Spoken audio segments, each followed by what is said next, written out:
Our story starts with Goddess and her creation of Hero Lands, a set of floating islands called Skylands.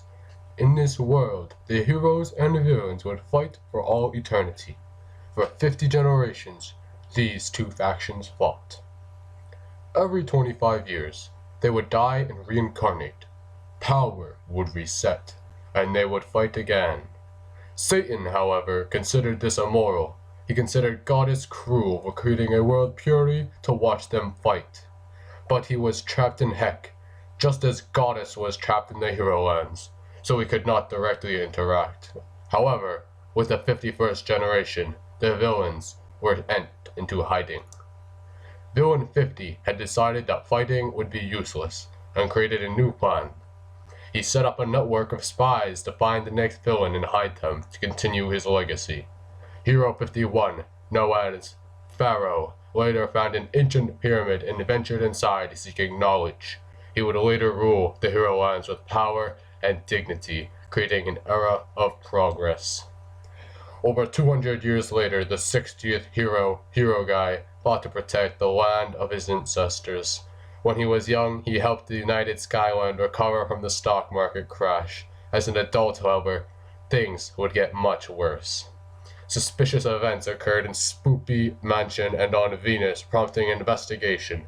Hero Guy soon realized that the villain faction was back. Villain 60, however, known as Villain, was creating a machine with unknown consequences. Hero Guy knew the only way to stop Villain would be to travel into the past. He consulted his local science teacher, Mr. Smickles, and borrowed the DeLorean. Overshooting, he appeared in the time of Pharaoh, and with his ancestors' help, escaped. He eventually reached the beginning of his own timeline. Hero Guy restored the timeline and went into the volcano world to fight Villain. He found that Villain had fallen into the lava and marked that, in their brief time knowing each other, they were like brothers. Hero Guy returned to his later time and went back in his life, assuming Villain dead. However, he soon discovered that NASA had resurrected Villain all those years ago. He rushed to NASA headquarters only to find that Villain had escaped. Hero Guy was finally able to encounter the cyborg Villain only to discover the true plans, to summon Satan and destroy the Hero Lands to end the cycle. The machine that Villain had created was a teleporter.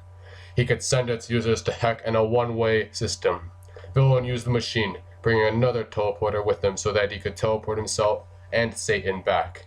Hero Guy, in a moment of heroics, used the teleporter to enter Heck with the intentions of destroying the teleporter in Heck and preventing Satan from using it. No one really knows what happened that day, but we do know that he never came back. Soon after, the dimensional shift occurred, turning the 2D world into a 3D one, and later, as his 25 years came to a close, Hero Guy resurrected, as all heroes do, into a Hedro Guy. Although Hero had prevented his summoning, Satan started gaining power once again, creating a disturbance for all of the Hero Lands to feel. Hedro Guy stopped this by stealing an airplane, using the Hero Lands teleporter, which was intact because Hero Guy only destroyed the teleporter in Heck, and flying his plane into Satan. Afterwards, Hedro Guy discovered an intact teleporter in Heck. He flew back to his homeworld and celebrated his victory. Unbeknownst to him, two unknown threats were emerging.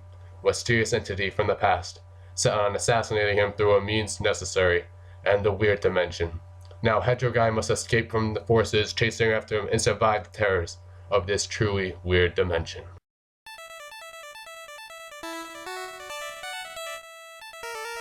Hedro episode 5 is the best game ever made, and you should play it.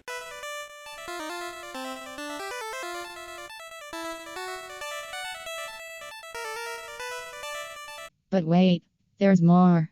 In the game is a secret level where you play as the popular character BB-8 Disney. Please don't sue me. This level has been moved from the beta and nobody knows where it is. If you find it and take a picture, you will win a crappy third-party GameCube controller. You can use this controller to play Super Smash Bros. Melee for the Nintendo GameCube, released in November of 2001.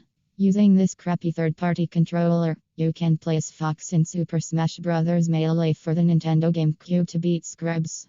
If you learn techs such as shine dashing and wave waving, you can help bring 20xx into our world. Make sure to practice rock, paper, scissors for when 20xx comes so that you always have the best port priority.